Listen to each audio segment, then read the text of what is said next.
Бул 2023 жылдын 8 март күнүнөн баштап күчүнө кирген укук бузуу кодексинин эми мындайча жалпак тил менен айтканда элге түшүнүктүү болуш үчүн да бир аз жанакыл мен атап өткөн башында атап өткөн оор кесепет менен коштолгон жол унагычтардын себептеринин анализинин негизинде кээ бир гана беренелерин өзгөртүү кирди. Булар мисалга алсак ылдамдыкты өзүнүн ченелген убактысынан ашыруу. Мисалга айтсак, айыл ичинде, шаар ичинде 60 км менен айда турган болсо, адамдар, биздин айдоочулар 40 км ашырып айдаса, то есть 100дөн ашып, буга 7500 сом штраф каралган. Жаңы кодекс боюнча. Ал эми ушул жерде 60 деп белгиленип турган жерде 120 км ашык айдаса, 60 км ашык болсо, то есть буга 15 000 сом штраф каралган да. Ошол эле убакта биздин жанакыл светофордун кызыл светинен өтүп кете турган болсо, мурда 3000 сом айып каралган болсо, азыркы убакта 5500 сом айып каралган да. Ошол менен бирге дагы бир берене өзгөртүү келген, бул каршы тилкеге чыгып, же болбосо оозу өтүү, маневр жасоону бузуу. Буга 15 000 сомдук айып пул каралган да. Ошону менен катар бизде жанакыл автохулиганство деп коебуз, авто ээн баштык.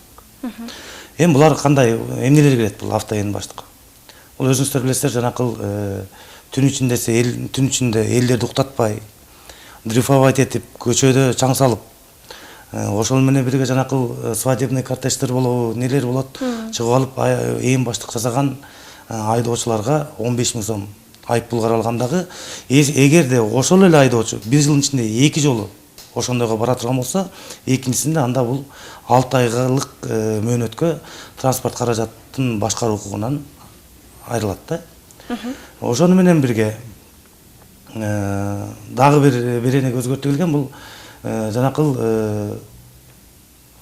мас айдоо, мас абалындагы транспорт каражаттарын башкаруу боюнча да.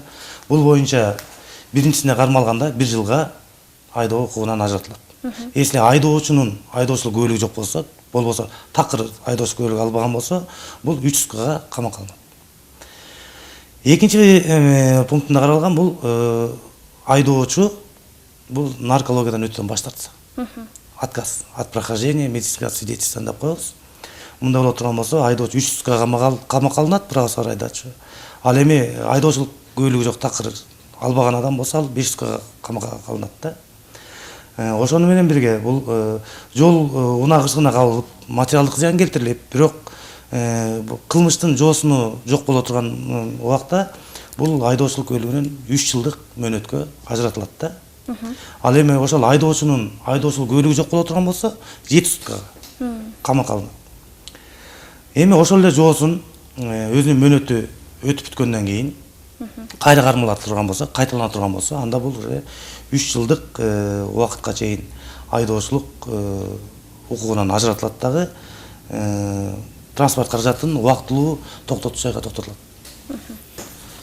Ошону менен бирге бул беренеде айып пул салчу дагы берене бар да. Бул мисалга алсак, бул көп эле кездешет да биздин убактачы.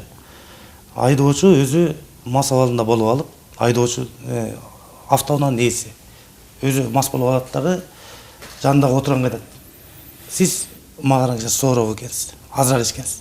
Сиз айдап алыңыз" деп ага берип кое турган болсо, ошол берген транспорт каражатынын ээсине 20 000 сом айып пул салынат. Андан сырткары бул биздин жанакыл жасалма номер менен айдап жүргөн, жалган номер тагып алып айдагандарга 20 000 сом айып пул каралган да.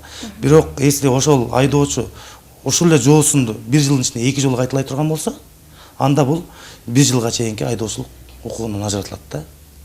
Анан бул менен айтып кетишим керек, ушуну менен катар биздин айдоочуларга дагы жеңилдиктер берилген. Мисалга алсак, мурда жана 70% скидка бар болчу. 1000 сом штраф болсо, 15 күнүн ичинде төлөй турган болсо, 70% скидка, 300 сом штраф төлөчү да, 1000 сом ордуна. Азыр бул 15 күн 30 күнгө жылдырылды. Себеп дегенде кээ бир айдоочулар аны жетишпей калат экен, бир кандайдыр бир нерселер менен жетишпей калган убактар болот. Ошолордун алдын алуу үчүн ошолорго бир көмөк көргөзүп кароо үчүн 30 күндүк мөөнөткө жылдырылган да булчу.